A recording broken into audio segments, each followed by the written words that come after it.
berjumpa lagi kita pada hari ini. Kita akan membincangkan masih lagi dalam bab 6. Tapi hari ini subtopik yang akan kita bincangkan ialah tentang pentadbiran barat berkaitan dengan ekonomi. Okey, bila sebut ekonomi kita ingat tentang keuangan, duit, bisnes, okey?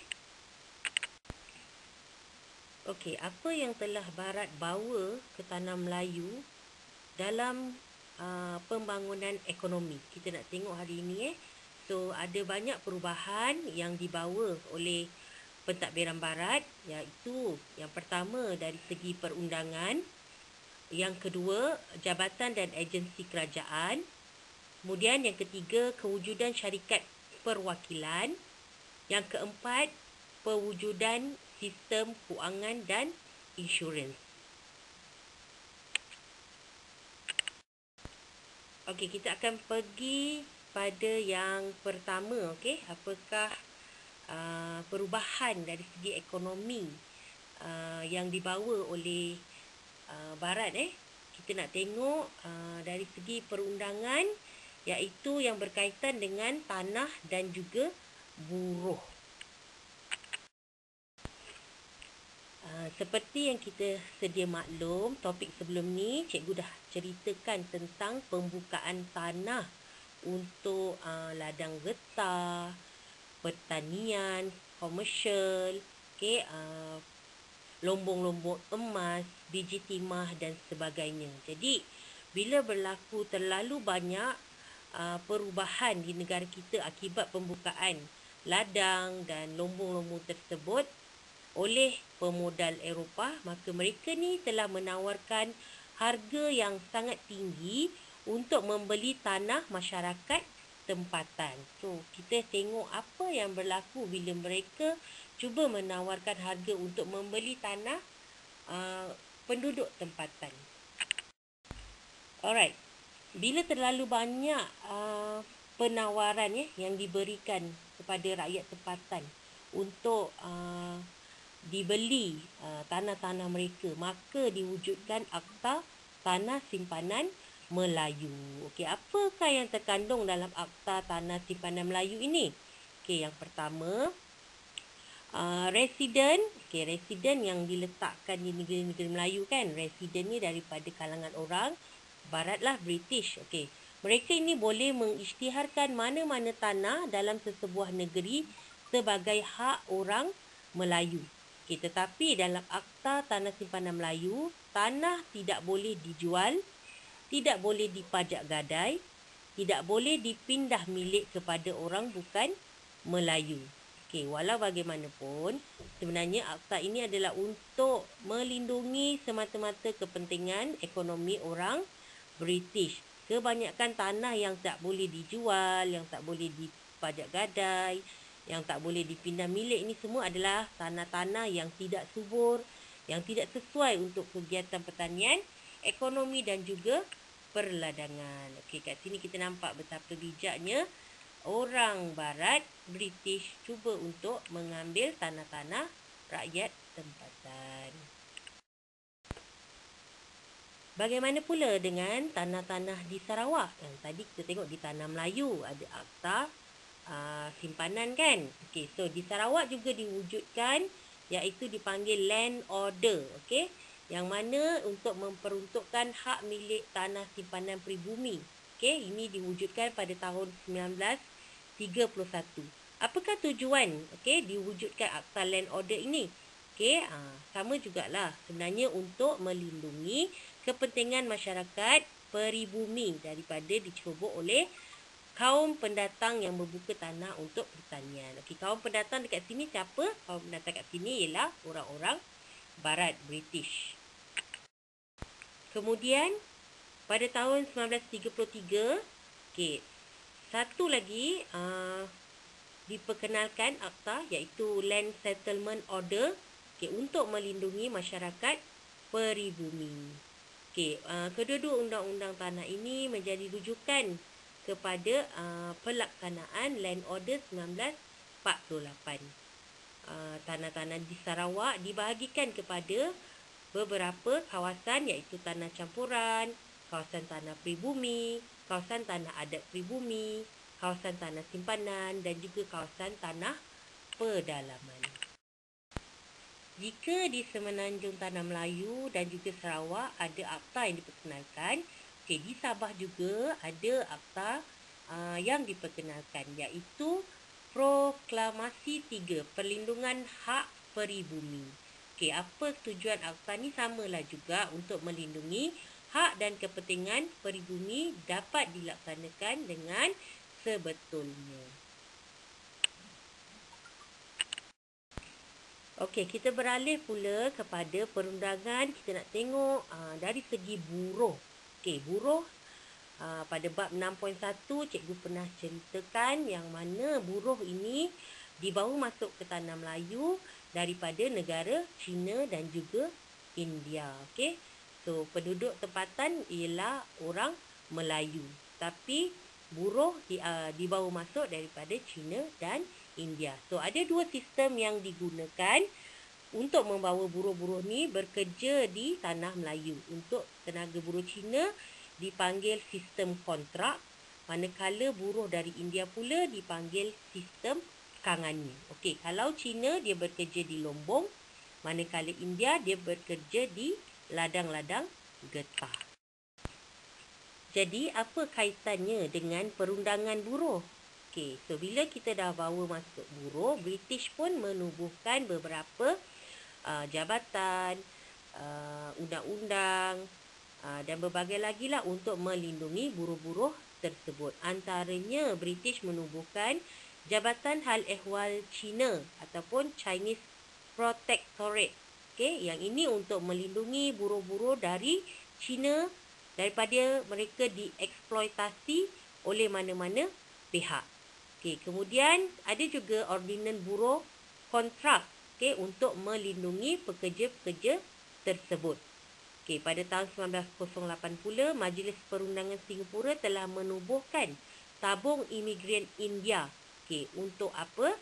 Untuk memberi kemudahan berlayar dengan percuma kepada buruh-buruh India dari Madras ke negeri-negeri Melayu. Maksudnya dekat sini buruh daripada Madras, India dibawa masuk ke negeri Melayu. Untuk membantu mereka ni masuk ke negeri Melayu, maka tabung imigran India telah ditubuhkan. Tadi cikgu cakap buruh kita ada India dan China yang dibawa masuk oleh British. Tetapi perkembangan ekonomi di negara kita dalam bidang sektor perladangan, perlombongan dan sebagainya telah mewujudkan banyak peluang pekerjaan. So ini telah menjadi tumpuan ataupun menarik perhatian buruh-buruh daripada Indonesia. So mereka pun merantau dan bekerja sebagai buruh di tanah Melayu. Baiklah, kita tengok pula apa perbezaan sistem kontrak dan sistem kangani. Kalau sistem kontrak, dia membawa masuk buruh Cina. Buruh Cina dibawa masuk oleh majikan mereka. Bekerja di Lombong. Segala tambang perjalanan, makanan, pakaian dan tempat tinggal akan disediakan oleh majikan mereka. Bila kita bercerita tentang sistem kangani, kita kena automatik ingat buruh India. Cara bagaimana buruh India dibawa masuk ke ladang-ladang untuk bekerja. So kangani ni maksudnya ialah ketua ataupun tandil, mando, penyelia. Itu semua maksud kangani lah. Jadi pemilik ladang akan menghantar kangani ke India untuk mencari tenaga buruh. Kangani ini ataupun penyelia ni, mando, mereka akan menguruskan tambang dan perjalanan buruh tersebut ke ladang majikannya. Macam supervisor lah kan. Kita hantar cari pekerja. Supervisor ke ejen? Ejen kan selalunya yang datang pergi cari pekerja-pekerja kontrak ni kita panggil ejen. So ejen ni akan jaga kepentingan anak buah dia lah. So kat sini kangani ataupun kita panggil sebagai ketua ataupun penyelia. Okey, gambar di sebelah ni adalah pejabat Jabatan Hal Ehwal Cina yang pertama di Havelock Road, Singapura. Okey, kita nak tengok pula yang kedua, iaitu berkaitan tentang Jabatan Karkosa Seri Negara ni terletak di Taman Tasik Perdana, Kuala Lumpur. Asalnya digunakan sebagai kediaman rasmi Pesuruhjaya Tinggi British. Sekarang sebagai tempat kita menerima tetamu-tetamu penting yang datang ke Malaysia. Dan agensi kerajaan yang ditubuhkan di tanah Melayu. Okay, antaranya ialah penubuhan Jabatan Kerja Raya. Okay, Jabatan Kerja Raya ini telah membina bangunan Sultan Abdul Samad yang terletak di Kuala Lumpur. Okay, sekarang ni sebagai mahkamah lah. Okay. Ada juga Ibu Pejabat Kereta Api Negeri-Negeri Melayu Bersekutu, Masjid Jamek Kuala Lumpur dan Karkosa. Okay, gambar di sebelah tu ialah Karkosa Seri Negara. Okay, Karkosa Seri Negara ni terletak di... Seterusnya, British juga menubuhkan Jabatan Pertanian. Okay. Kalau dalam gambar tu kita ada Institut Penyelidikan Getah Malaya. Okay. Yang ini digunakan untuk buat penyelidikan tentang getah. Antara jabatan-jabatan lain yang ditubuhkan oleh British ialah seperti Jabatan Parit dan Tali Air, Jabatan Pos dan Telegraf, Jabatan Kereta Api Tanah Melayu, okay, dan jabatan-jabatan kerajaan yang lain lah. Okay, contohnya di Kuching kita ada Astana Kuching, di Sabah kita ada Pejabat Pos Kota Kinabalu. Selain itu, British juga telah mewujudkan beberapa syarikat perwakilan. Apa tugas syarikat perwakilan ni? Okay, mereka ni adalah syarikat yang ditugaskan untuk mengimport barang-barang daripada negara-negara tertentu dibawa masuk ke tanah Melayu. Syarikat perwakilan ini dikenali sebagai agency house, okay, ataupun gedung perwakilan atau crown agent. Okay, mereka ni biasanya mempunyai rangkaian sistem keuangan, insurans, ada syarikat perkapalan, pusat penyelidikan dan perdagangan antarabangsa. Okay. So, mereka ni lah yang akan menguruskan pengeksportan seperti getah, biji timah dan juga menguasai syarikat-syarikat perkapalan dan juga keuangan. Okay, antara syarikat perkapalan dan keuangan seperti Hong Kong Bank. Okay, kita juga ada beberapa company perdagangan seperti Bowstead and Company, Estate Agency, Harrison and Crossfield dan berbagai lagi lah. Dan yang terakhir, British juga telah mewujudkan sistem keuangan dan insurans, okay, dalam bidang ekonomi di negara kita. Okay. Antaranya memperkenalkan penggunaan mata wang asing di negara kita. Kita ada mata wang perak Sepanyol. Okay, dan mata wang ini digunakan di negeri-negeri Melayu dan juga di negeri-negeri Kelat.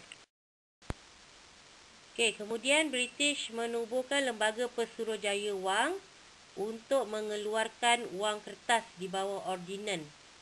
Okay, di mana lembaga ini diberi kuasa untuk mengeluarkan mata wang kertas negeri-negeri Selat.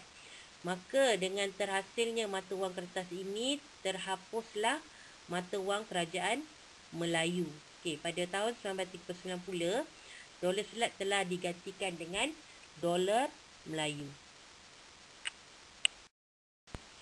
Seterusnya, untuk melicinkan urusan keuangan, British juga telah memperkenalkan sistem keuangan moden, iaitu dengan menubuhkan sistem perbankan, okay, dan juga sistem insurans. Antara syarikat insurans yang terkenal ialah syarikat Royal Insurance Company dan Hin Guan Insurance Limited di Pulau Pinang serta Commercial Union yang terletak di Ipoh, Perak. Sistem insurans yang diperkenalkan lebih kepada melindungi kapal-kapal dagangan, dan juga muatan yang dibawa oleh kapal dagangan tersebut. Ini kerana syarikat perkapalan antara yang terpenting dalam sektor perdagangan antarabangsa di negara kita pada masa itu. Selain daripada insurans maritim, ada juga insurans lain yang diperkenalkan seperti insurans nyawa, insurans keuangan, insurans kebakaran, perniagaan dan juga insurans harta. Kesimpulannya, apakah kebaikan yang telah dibawa oleh British dalam sistem ekonomi kita? Antaranya ialah perubahan-perubahan yang dilakukan oleh British dalam sistem pentadbirannya adalah bertujuan untuk menguruskan kegiatan ekonomi dengan cekap. Di sini jelaslah menunjukkan bahawa kepentingan memanfaatkan kekayaan negara melalui pemuafakatan semua pihak adalah penting untuk membangunkan negara. Sekian sahaja untuk topik 6.2.